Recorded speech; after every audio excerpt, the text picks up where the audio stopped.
New Roblox tower defense game just released. I think 2 days ago. Yeah, 2 days ago. So this game's really new. This game's really fun. There's so much things to do. Basically, what we're gonna do is just play the game, see some of the features. Anyways, let's go into it. So first things first is when you spawn in the game, obviously you'll see some codes. Go online and get some of that. You'll get so many of these gems. The green gems are used for the summoning. Great stuff. So do that for the beginner players. And the story mode. What's cool about the story mode is that you get drops. You get drops in every story mode, and it's not just like one singular type of like category drop. You get legendary rift or like just rift orbs, and those can be used for a separate little tower defense game mode, which is really cool. I haven't really gone to the level to really like compete in that, so I played this for 2 hours and I'm still not ready. Pretty insane, but you play the game normally. You get so many rewards. You can get all of these rift orbs. Again, they can be used on a separate game mode, and then you get drops, which from my experience it seems like they're used for leveling up your units, right? On top of already being able to feed your units, you can also level them up with drops you get. So for example, let's say we go here, right? You can use the drops you get from these dungeons, right? We'll just call them dungeons for the sake of this video. We're gonna call them dungeons, and every time you beat a dungeon, you'll get a drop. You'll get something guaranteed every time you do it.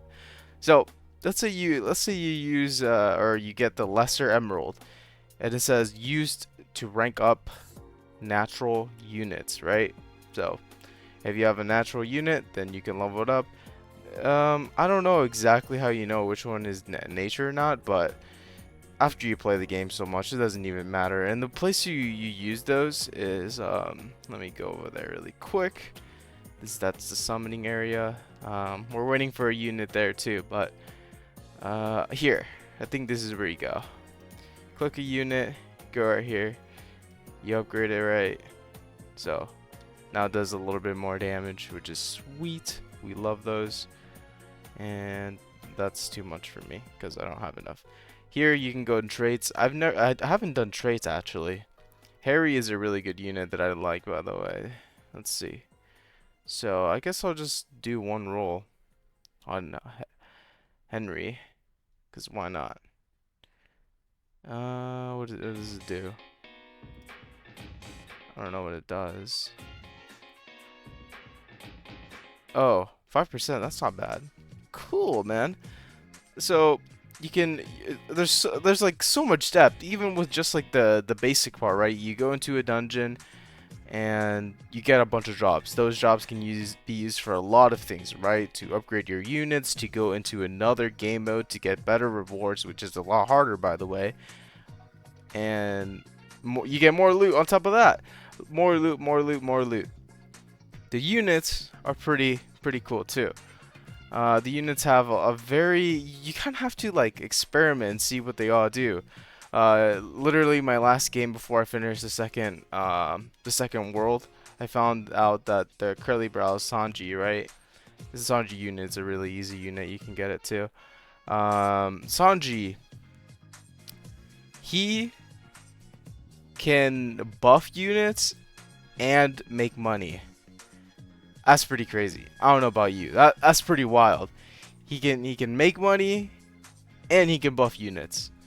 Not all at once, but you know, that's like a hybrid unit. That's actually crazy. Nami's an interesting one. It increases their crit overall, right? Like chance and amount of crit. And Nami also does like another thing like range. The pink hair girl does this one right here. Let me show you. This one, Blossom, right? She has really good buffs for units too. She's relatively cheap too, so it's all very cool. The challenge thing, I haven't done this one yet, but like these are two different game modes, right? This is what I was talking about earlier about you being able to use your orbs. I haven't done it because I don't think I'm ready for that. Maybe after I finish story mode, I'll try these two.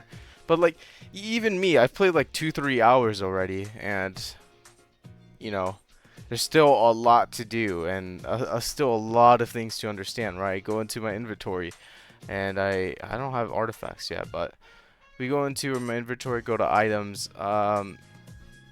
There's a bunch of different food you can use to level up your units. There's these crystals that can also upgrade your units. There are traits that can also upgrade your units. Like, you know what I'm saying? It's actually crazy. And then on top of that, you gotta explore the units. Like, what do they actually do? Which is super cool. I like Henry because he's very budget friendly. I think he provides very good value. So we like Henry. We like Henry. And for this unit, I tested this one out. He's what we could say is he's good but very expensive, and I don't think he provides as much value for, or comparing Henry to Aaron. I think Henry provides a lot more value. And what is this? Artifact upgrader. And yeah, like, I don't even know what this is. I mean, maybe once I do the artifact rift, then I can check it out and see what it is. But and they have like, oh my goodness, they have so many things coming. It's actually crazy. Another thing that they have in this game is a battle pass. Freaking battle pass, bro. It's actually insane. They provide so much value too. They are so generous in this game. They give you a legendary unit, a random, and they think they give you two mythical or two random mythicals in the free battle pass. They give you this eye. I don't know what it does. I'm assuming it's an artifact. Maybe it can increase a unit's overall damage or whatever. But they give you a lot. It's very generous with the free pass.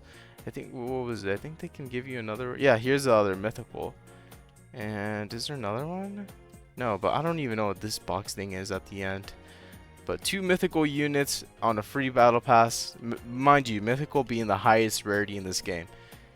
That's crazy. I don't know about you. That's crazy. I haven't even gotten one yet. I'm waiting until I can spend all my gems on the summon. Speaking of summon, let's go to the summon and see what's going on. So the summon, it's very cool. You can see the chances here of what you can get.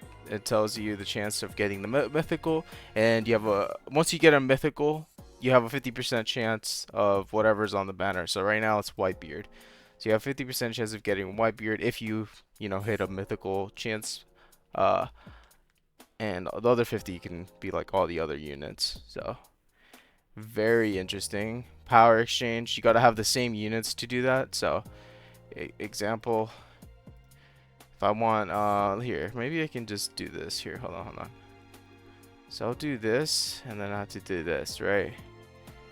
So you just need the same units, and then you can transfer power. So let's say your unit's a little bit stronger than the other, then you can just switch them. You just need two of the same one. Very cool. Me personally, I'm almost done with the story mode, but I wanted to progress in the game before I wanted to talk about this game.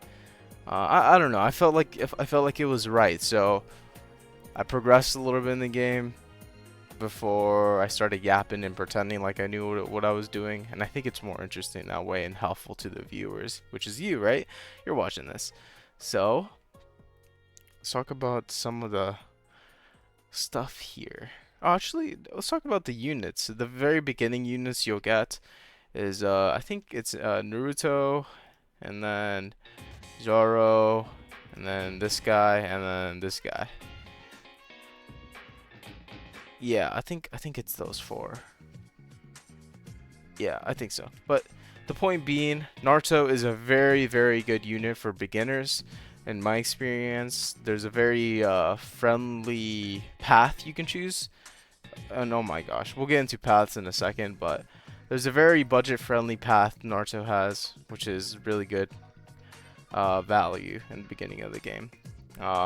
This one's also really good for beginning of the waves, so you can really just use these two when you first start out the game, and you'll be okay. Like, and up until like maybe the second world. Yeah, and then you gotta start rolling for something new, bruh. No cap. what were we gonna? What were we going to talk about? Let me think, guys. I promise I'll remember. Paths. Yeah. So games like TDX. I won't go into the trenches, but they have a similar thing, right? Where let me just go in the game and I'll show you. All right, so we're in the game now, and I'm going to just quickly show you what I'm talking about in terms of like paths. So if we go to my favorite unit over here, as soon as you place it down, you have two options. And what those two options do, basically, again, this is for the new players. If you're not new, get out of here. I'm kidding. But there are two paths. So if you go all the way to the top one, you'll get a specific set of move you'll get for your end results. And if you go to the bottom, just choose all the bottom, then you'll just get a different set. So basically, this unit has two different types of personality, if I can simplify it to just that. It's either gonna do X or it's gonna do Y in terms of attacks and benefits and stuff of that nature. Yeah, you also get a free 2x speed thingamabob, which is super generous of them. Alright, so another thing I just saw as well is that the private servers are free. Keep that in mind. That is crazy value too. And what else? We discussed the battle pass. There's quests you can get more rewards on, which is crazy. We go into the shop. There's a bunch of monetization, which is not a problem because of how much value they provide to you. Personally, I'm thinking of getting like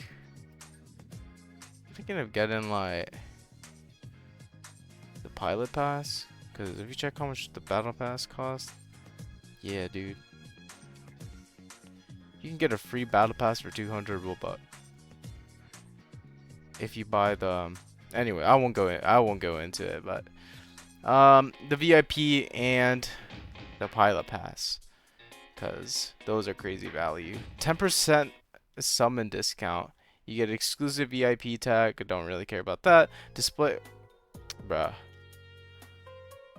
Okay. VIP.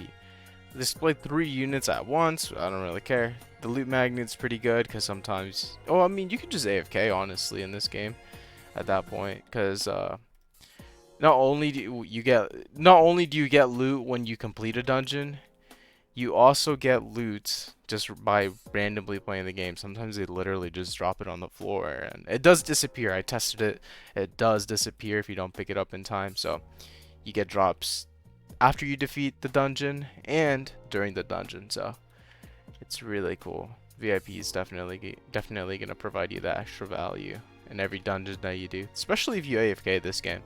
But anyways, I think that was enough yappery fest, you know what I mean? But hopefully this video was informative. That's the point of this video, informative and entertaining. Got that energy in ya. Anyways, I'll see you guys later. Subscribe and smash that like button.